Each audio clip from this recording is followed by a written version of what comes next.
అందరికీ నమస్కారం. ఈరోజు మనం 14/1/2024 ఆదివారం రోజున ఉన్నటువంటి పంచాంగ వివరణ గురించి తెలుసుకుందాం.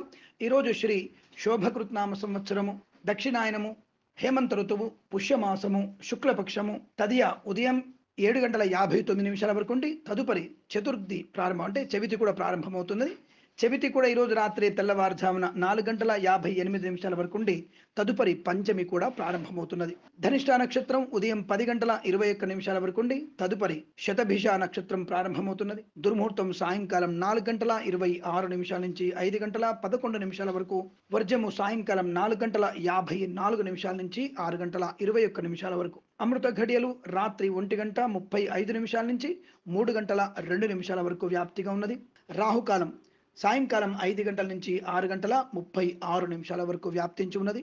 నేను చెప్పినటువంటి శుభ సమయాలను, పంచాంగంలో ఉన్నటువంటి వర్జాది దుర్ముహూర్తాదులను రెండింటినీ సమీకరణ చేసుకొని శుభమైన మీ కార్యక్రమాలని ఏర్పాటు చేసుకొని విజయవంతంగా పూర్తి చేసుకుంటారని ఆశిస్తున్నాను.